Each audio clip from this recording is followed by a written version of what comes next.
Saludos a todos los amigos, hermanos de la iglesia y familiares. Nuevamente estamos aquí para ministrar la palabra y hoy he estado pensando en el libro de los Hechos de los Apóstoles, capítulo 2, el versículo 42, dice así: y perseveraban en la doctrina de los apóstoles, en la comunión unos con otros, en el partimiento del pan y en las oraciones. Vamos a tener un momento de oración. Padre nuestro que estás en los cielos, permite que de una manera especial tu palabra nos ministres y de una manera amplia nos entregue la riqueza espiritual para que nuestra fe se pueda fortalecer y podamos caminar siempre en bendición. En el nombre de Jesús. El tema de hoy es una iglesia perseverante. Una iglesia perseverante. Se conoce como perseverancia a la duración permanente o continua de una cosa o la firmeza y constancia en una acción. El término perseverancia vemos que en el griego es la palabra prosketurontes. Literalmente se ocupaban asiduamente. La perseverancia es sinónimo de constancia, persistencia, firmeza, dedicación y tesón. En este sentido, se aplica tanto en las ideas como en las actitudes, en la realización de algo, en la ejecución de propósito o en las resoluciones del ánimo. Todos deseamos tener éxito.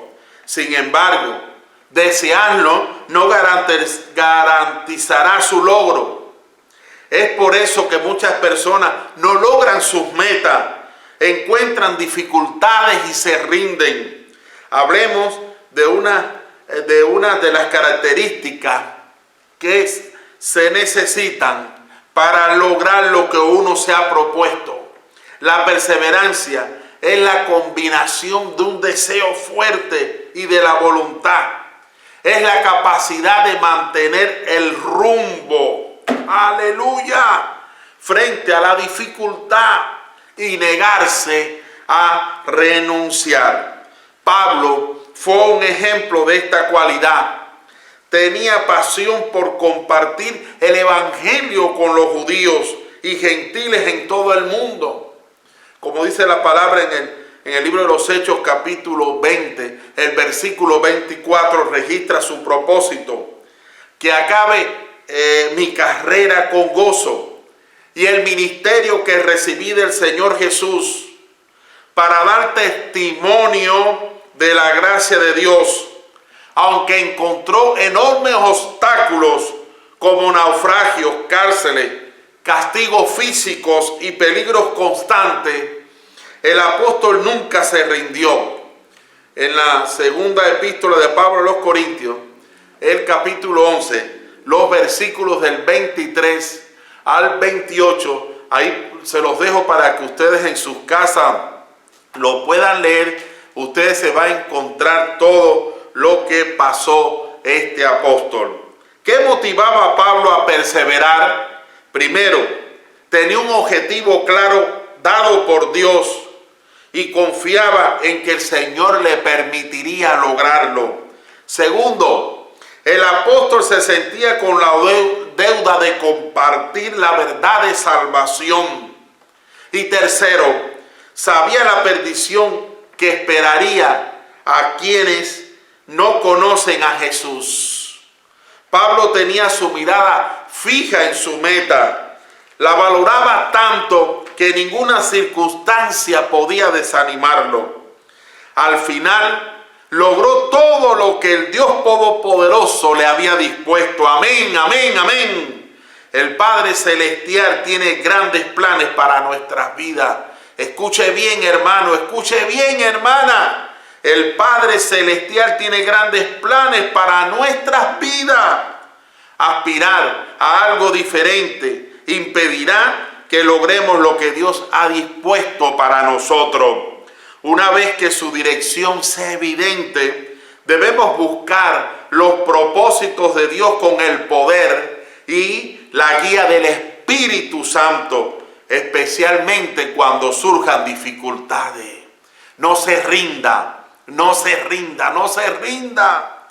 Ahora analizaremos las 4 marcas visibles que hacían que esta iglesia fuera fuerte espiritualmente. Número 1, perseveraban en la doctrina de los apóstoles.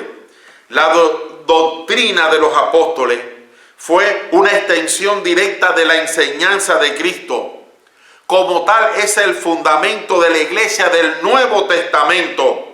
Por lo tanto, cualquiera que la rechaza tendrá que rendir cuentas en el juicio. La palabra doctrina en griego es la palabra didascalía, que denota enseñanza.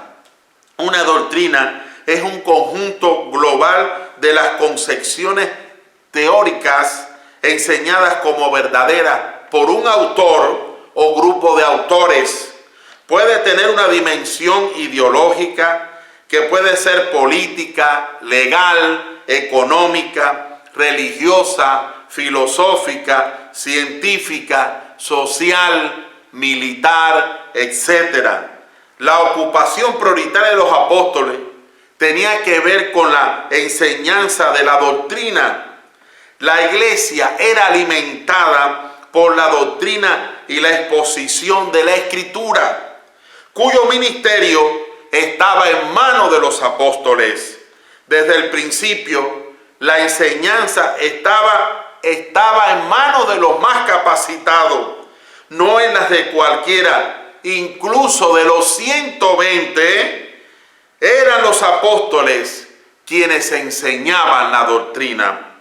El Señor Jesús, en la gran comisión, delega a sus discípulos el deber de ir y hacer otros discípulos en todas las naciones que crean en el Señor Jesús por medio de la predicación del Evangelio, y además, después de comisionarlo, bautizar a los discípulos que creyeran.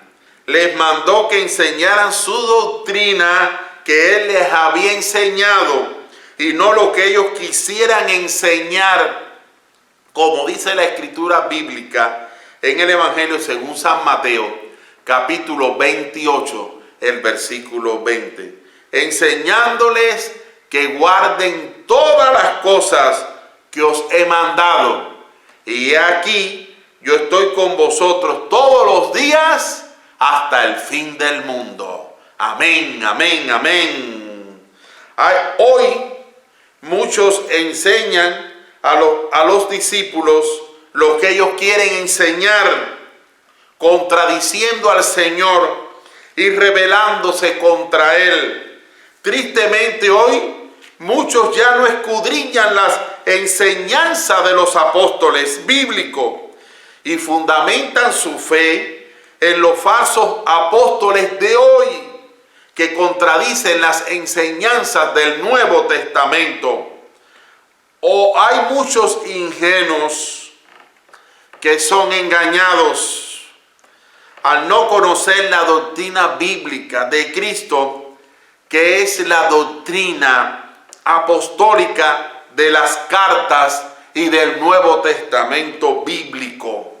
Observemos que el apóstol Pablo, antes de terminar su carta a los romanos, interrumpe los saludos con una amonestación fuerte e importante.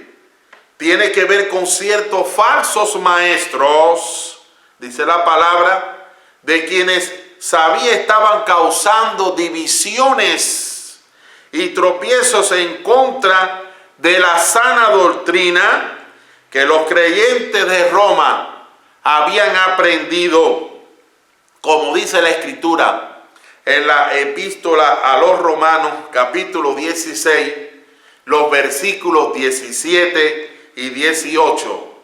Mas os ruego, hermanos, que os fijéis en los que causan divisiones y tropiezos en contra de la doctrina que vosotros habéis aprendido, y que os apartéis de ellos, porque tales no sirven a nuestro Señor Jesucristo, sino a sus propios vientres, y con suaves palabras y lisonjas engañan los corazones de los ingenuos. La orientación bíblica es que los que causan divisiones y tropiezos deberían tener una observación continua. Son esclavos de sus apetitos físicos y enseñan una falsa libertad para pecar. El mandato es que los creyentes debemos apartarnos de estos falsos profetas. Debemos evitar caer en las sutilezas de sus trampas. La palabra clave para hacer las cosas como Jesús nos manda es perseverar en la doctrina de los apóstoles.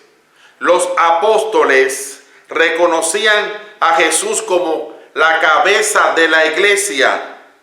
Es por eso que la iglesia de Cristo reconoce a Jesús como la única cabeza de la iglesia, como su autoridad máxima, y le debe obediencia absoluta.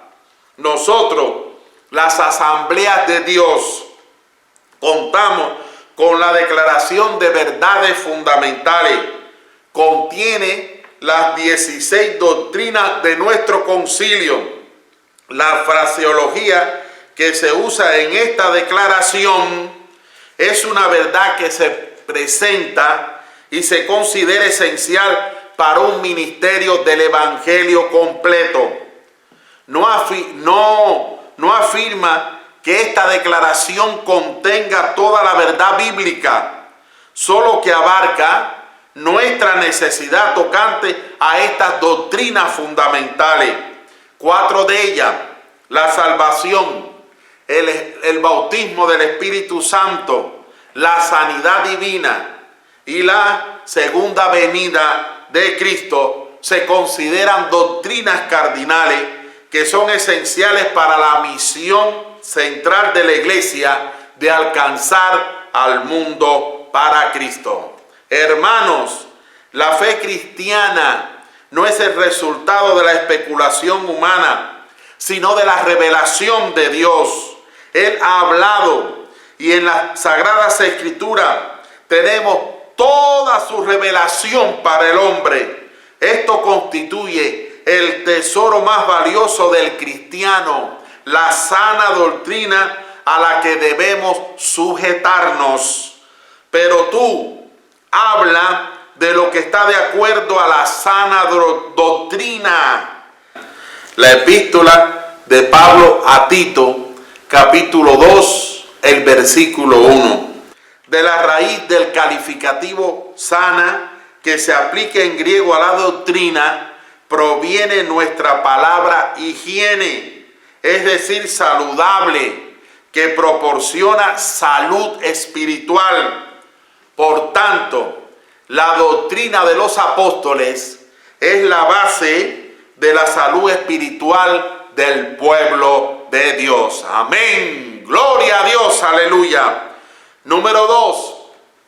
Perseveraban en la comunión. La comunión es la realidad espiritual de quien ha nacido de nuevo, en una relación nueva con Dios que une a todos los creyentes con el Padre. Y como dice la palabra, y por consiguiente los unos con los otros. como dice el pensamiento bíblico en la primera epístola de San Juan, capítulo 1, versículo 3. Lo que hemos visto y oído, eso os anunciamos, para que también vosotros tengáis comunión con nosotros. Y nuestra comunión verdadera es con el Padre y con su Hijo Jesucristo. La comunión es un asunto vertical con Dios que se transforma en horizontal con los hermanos, pero nunca al revés. He estado meditando en el Salmo 25, el versículo 14, que dice así: la comunión íntima de Jehová es con los que le temen, y a ellos hará conocer su pacto. Dios tiene comunión con toda la creación, tiene comunión con la naturaleza, con los animales, con las aves, con todo lo que existe en el universo. Pero creó al hombre y a la mujer a su imagen y semejanza, con la capacidad de tener una diferente a todas las demás cosas creadas. Eso era la meta más alta de la creación. Y aunque el pecado obstruyó esa idea, no es el fracaso de Dios, porque Dios no fracasa. Fue el ser humano quien no entendió el valor que Dios le había dado. No entendió el privilegio de haber sido creado para tener una comunión con Él. La desobediencia, el afán y muchas otras cosas lo empujaron a romper ese pacto y a quebrantar la posibilidad de tener comunión íntima con su Creador. Sin embargo, Dios en su misericordia trabajó para recuperar al hombre de ese estado caído y para que vuelva a tener comunión íntima con Él. Dios lo hizo. Gloria a Dios. Aleluya. Y yo estoy contento porque lo hizo y lo sigue haciendo. Por eso hay algo muy profundo, gloria al Señor, del Espíritu en este tiempo para despertar a la iglesia del Señor, de todas las razas, lenguas, naciones, porque no es voluntad de Dios que solamente algunas personas especiales entiendan este principio. Dios quiere despertar e incluir a toda la iglesia del Señor. Aleluya. Siento en mi corazón la profunda convicción que Dios anhela que su iglesia sea restaurada en estas cosas y que entendamos que Él desea tener comunión íntima con todos nosotros. Y no solamente con algún hombre o mujer escogido. Todo su pueblo es escogido. La iglesia es su escogida. Es cierto que en el tiempo antiguo vemos cómo Dios se limitó a hacer pactos y a tener comunión íntima con ciertas personas. Pero ahora tenemos un nuevo pacto que Cristo, el fundador de la iglesia, hizo por nosotros. ¡Aleluya! Todos estamos incluidos en ese bendito pacto.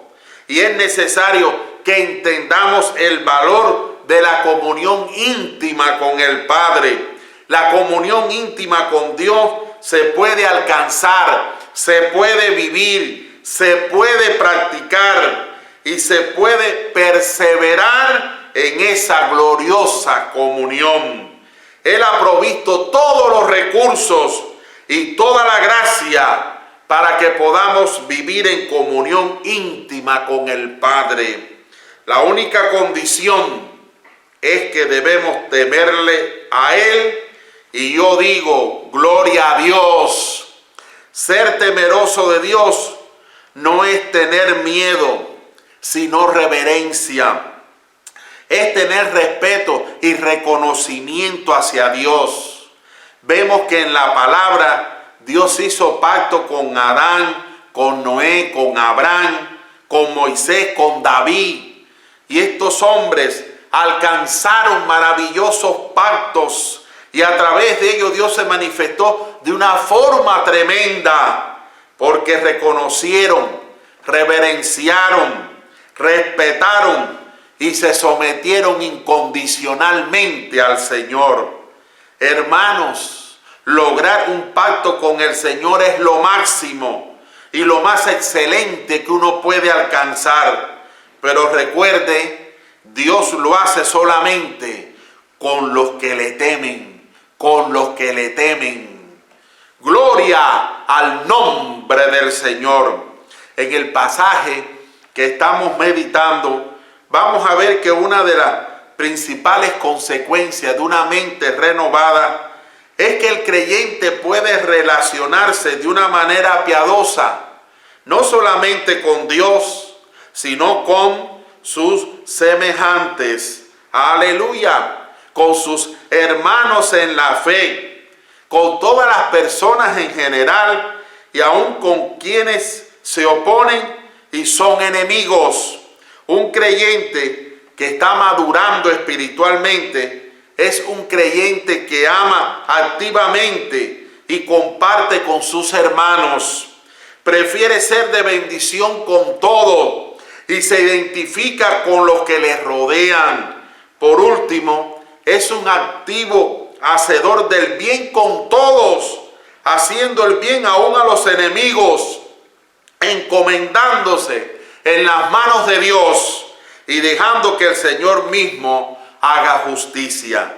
En general, un creyente vive en la gracia de Dios y da gracias a quienes le rodean. Hermanos, es de vital importancia perseverar en la comunión con los hermanos, ya que Dios no nos hizo para vivir solitarios, sino para vivir en comunidad, porque todos nos necesitamos en todos los momentos en los cuales pasa nuestra vida, sea de alegría, de tristeza, desánimo, enfermedad. La Biblia dice que todo lo que sembramos, cosecharemos. En todo momento, sembremos una semilla de amor en cada corazón que encontremos y siempre cosecharemos amor y comprensión. Qué hermoso es vivir en armonía. Gloria a Dios. Número 3, perseveraban en el partimiento del pan. Las palabras partimiento del pan aparecen en la secuencia de enseñanza, comunión y oración en los cultos de adoración. Por lo tanto, podemos entender el término como una temprana descripción para la celebración de la Santa Cena. La cena nos brinda conceptos más claros sobre Cristo y su obra redentora, ideas más claras sobre los diferentes oficios que Cristo desempeña como mediador y abogado, una visión más profunda de la muerte de Cristo por nosotros, un juicio más perfecto y completo de la aceptación que en Cristo tenemos delante de Dios, unas razones más evidentes para el arrepentimiento y para una fe viva.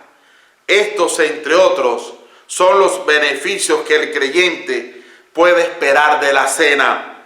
La debida participación de esta ordenanza obra en el alma del creyente un sentimiento de humillación. La visión de los símbolos de la sangre y el cuerpo de Cristo nos recuerda cuán terrible es el pecado, ya que únicamente la muerte del Hijo de Dios es lo único que nos puede redimir de nuestra culpa. También debemos comprender que en este tiempo tiene efectos consoladores para el alma. La visión del pan partido y del vino derramado nos recuerda cuán completa y perfecta es nuestra salvación. esos símbolos nos muestran aquella poderosa verdad de que creyendo en Cristo no tenemos que temer nada, pues nuestra deuda ha sido pagada y satisfecha. La preciosa sangre de Cristo responde por cualquier acusación que pueda hacerse en contra de nosotros. Y su palabra en la epístola a los Romanos capítulo 3, el versículo 26, nos declara una poderosa promesa.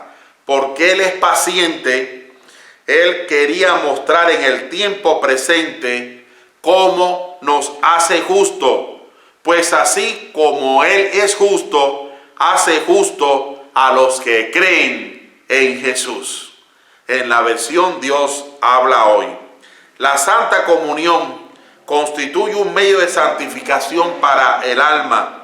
El pan y el vino nos recuerdan cuán grande es nuestra deuda de gratitud al Señor y cuán completa debería ser nuestra consagración por la gran liberación obrada como resultado de la muerte de Cristo.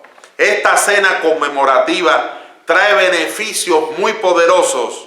Al comer el pan y beber de la copa, el arrepentimiento del creyente se profundizará, su fe aumentará, su conocimiento se ensanchará y sus hábitos de santificación se fortalecerán. Sentirá más en su corazón la presencia real de Jesucristo. ¡Gloria a Dios!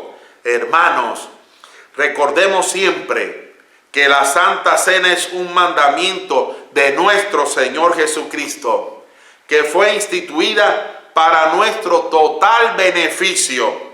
Si tan solo pudiéramos entender el valor real de la Cena del Señor, ningún cristiano verdadero lo pasaría por alto. No es un mero ritual religioso, como muchos lo tienen por costumbre. Es un poderoso acto que sucesivamente va desarrollando nuestra naturaleza divina.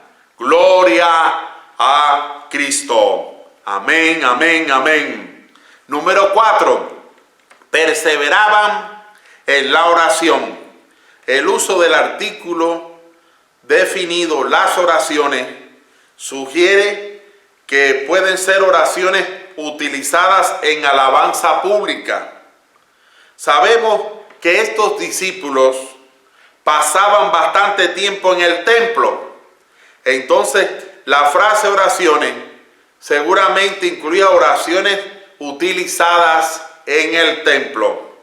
En la epístola a los Colosenses, capítulo 4, el versículo 2, dice el pensamiento bíblico: perseverad en la oración, velando en ella con acción de gracia. Aquí nos encontramos con un llamamiento a la oración. La oración es la expresión más importante de la nueva vida. Ella es el medio por el cual podemos obtener para nosotros y para otros la satisfacción de las necesidades, tanto físicas como espirituales. También es el arma divinamente establecida para contrarrestar los siniestros ataques del diablo y sus ángeles. Es el vehículo por el cual confesamos nuestros pecados y el instrumento por el cual las almas agradecidas expresan su espontánea adoración ante el trono de Dios. Por consiguiente, se insta a perseverar en la oración, como dice la Escritura en la epístola a los Efesios capítulo 6, el versículo 18. Orando en todo tiempo con toda oración y súplica en el Espíritu, y velando en ella con toda perseverancia y súplica por todos los santos. Esto está está en armonía con la enseñanza de Jesús, en la cual exhortaba a sus discípulos a perseverar en la oración y a no desanimarse cuando no se responde inmediatamente a una petición. Pablo añade, velando en ella, la exhortación es a permanecer totalmente despierto en la oración. Y cuando uno está profunda y humildemente consciente de las bendiciones recibidas y prometidas, expresa su gratitud a Dios. Hermanos, la oración se ha considerado como el oxígeno para respirar en la vida espiritual del cristiano. Cuando hace falta, se empieza a morir, porque sin comunicación con Dios, la relación se muere. En el aposento alto, los discípulos perseveraban unánimes en oración y a consecuencia de ello fueron llenos del Espíritu Santo. Amén, amén, amén. Hermanos, hermanas, siguiendo todo el consejo de este tema, se le hará imposible al enemigo apartarnos del ancla de la fe, que está puesta en el fundamento y roca que es Jesucristo.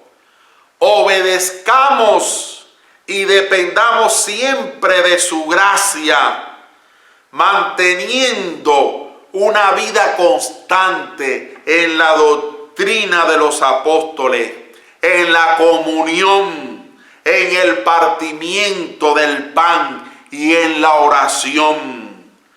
Viviremos una vida victoriosa y llegaremos hasta el final del camino que hemos comenzado a caminar y tendremos un final glorioso. Amén, amén, amén. Oremos. Padre nuestro que estás en los cielos, te damos gracias porque tu palabra nos regala este pensamiento bíblico para también nosotros, como tus hijos y como formamos parte de un pueblo, también podamos seguir adelante caminando con todo el triunfo que pudo caminar esta iglesia, esta comunidad de cristianos, esta asamblea que tú elegiste para mostrarnos a nosotros cuáles eran los requisitos que necesitamos para poder llevar la carrera cristiana de triunfo en triunfo. Pongo delante de ti a los Royal Rangers de la iglesia, a las misioneritas, a los adolescentes, a los jóvenes, a los varones, a las damas, al cuerpo oficial, al liderazgo de la iglesia, a la familia pastoral. Permite, Señor, que ni ninguna epidemia, no permitas que ninguna epidemia, no permitas que ningún gobierno, no permitas que ni el diablo con su ejército de maldad nos permita separar, Dios mío, de estas verdades tan profundas. Ayúdanos siempre a ser fieles a la doctrina de los apóstoles. Ayúdanos siempre a ser fieles a la comunión contigo y a la comunión entre los hermanos. Ayúdanos, Señor, a ser siempre fiel al partimiento del pan. Y ayúdanos, Señor, a ser siempre fiel a las oraciones que siempre con tanto amor te expresamos. Síguenos bendiciendo. Síguete manifestando en medio de tu pueblo. y permite que cada día nos ayude a ser más que vencedores y que podamos seguir adelante con éxito toda esta asamblea y todos aquellos amigos y todos aquellos hermanos que nos escucharán. Seguir adelante peleando la buena batalla de la fe y de una manera especial triunfando en Cristo. Nos encomendamos bajo tu gracia y te pedimos siempre tu dirección. En el nombre de Jesús.